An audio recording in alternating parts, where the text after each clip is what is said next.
मैं Ghanshyam sir Bihar board model 2024 में आप सबों का फिर से स्वागत करता हूं।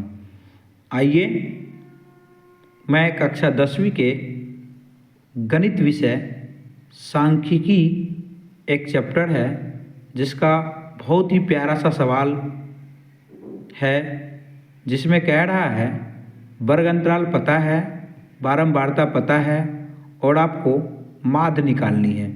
पौधों की संख्या देखिए लिखा हुआ है, पौधों की संख्या जिसको हम लोग कहते हैं वर्ग अंतराल, घड़ों की संख्या जिसको हम लोग बोलेंगे बारंबारता।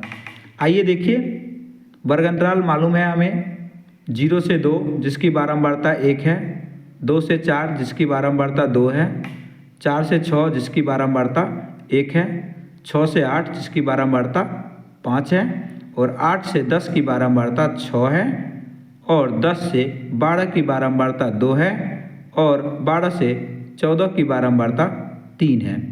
आइए, ये डाटा आपको पता है, सवाल में ये दोनों चीज़ मालूम रहेगा आपको, वर्ग अंतराल और बारंबारता, और कह रहा सवाल इसका माध्य निकालिए। आइए देखते हैं माध्य कैसे निकालेंगे। इन वर्ग अंतराल और बारंबारता दी हुई है, इससे हम माध्य कैसे निकालेंगे बच्चों, ध्यान से देखिएगा, ये आपको क्वेश्चंस 2 मार्क्स दिलाएगा। आइए बच्चों, जरा इस दिए गए वर्ग अंतराल और बारंबारता से वर्ग चिन्ह निकालने की कोशिश करते हैं। वर्ग चिन्ह आप कैसे निकालेंगे जरा ख्याल रखिएगा। वर्ग चिन्ह निकालने के लिए वर्ग अंतराल की निम्न सीमा 0 है, वर्ग अंतराल की उच्च सीमा 2 है। इन दोनों को जोड़ेंगे और 2 से भाग देंगे।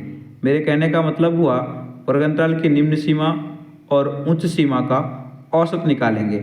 0 में 2 को जोड़ना है और 2 से भाग देना, हमेशा यही काम करना है। उच्च सीमा और निम्न सीमा को जोड़ करके 2 से भाग देना है। आइए जरा देखिए, 0 में 2 जोड़ेंगे 2, 2 में 2 से भाग देंगे तो आ जाएगा 1। यहाँ देखिए लिखा हुआ है, यानी 0 और 2 का वर्ग चिन्ह 1 आया।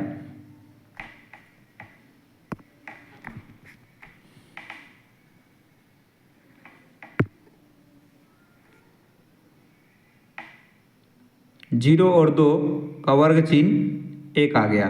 अब देखिए इसी तरह 2 और 4 को जोड़ लीजिए, 2 और 4 6, 6 में 2 से भाग देंगे तो आ जाएगा 3। इस तरह से 4 और 6 को जोड़िए 10, 10 में 2 से भाग देंगे 5।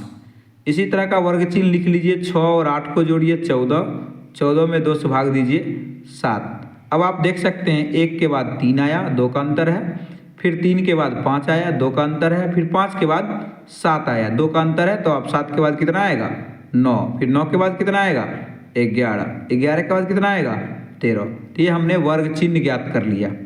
अब क्या करेंगे, आप बारंबारता को डिनोट करेंगे FI से, या चाहे F से भी आप कर सकते हैं, और वर्ग चिन्ह को सूचित करेंगे यानी डिनोट करेंगे XI से या X से भी कर सकते हैं। अब क्या करना है, FI को XI से मल्टीप्लाई कर देना है, यानी गुना कर देना है FI को XI से, यानी F को X से गुना करना है। तो F का मान 1 है और X का मान 1 है, तो 1 को 1 से गुना कर देंगे तो यहाँ आ जाएगा FI गुने XI यानी 1, पहला डाटा का 1 गुने 1 बराबर 1।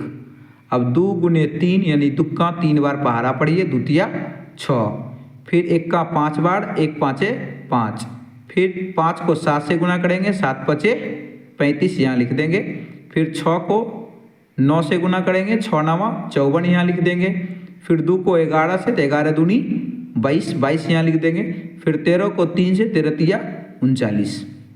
अब क्या करना है बच्चों, FI को जोड़ देना है। ये जो FI है इसको जोड़ देंगे तो ये कहलाएगा सिग्मा FI। सिग्मा, सिग्मा का मतलब होता है जोड़। कभी कभी क्वेश्चन ऑब्जेक्टिव में ये भी पूछता है, इसको ज़रा याद रखिएगा। पूछता है सिग्मा का अर्थ क्या होता है, तो हम कहेंगे सिग्मा का अर्थ होता है जोड़। जिसमें सिग्मा लग जाए उसका मतलब है उसको हमको जोड़ देना है।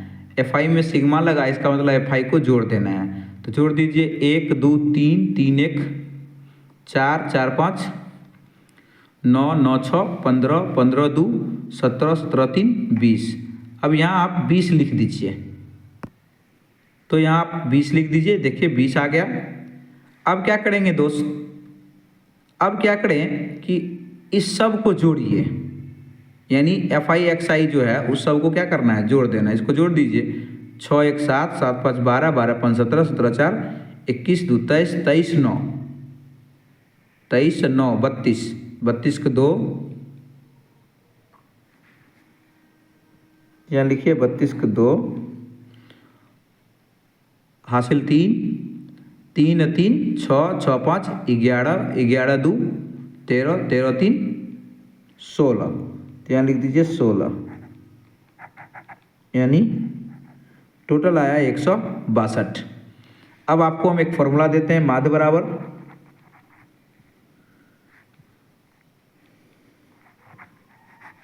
बराबर सिग्मा FI XI बटे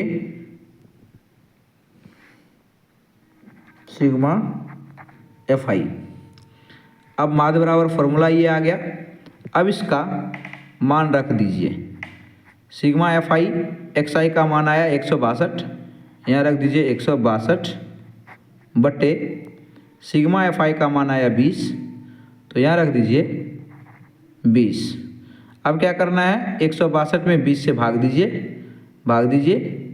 ये 20 10 बार में कट गया, 10 दूना 20, ये 162 कट गया 81 बार में। ठीक है, अब आपको आ गया ऊपर में 81, नीचे आ गया 10। 81 में 10 से भाग देंगे तो आएगा 8.1, यानी नीचे 1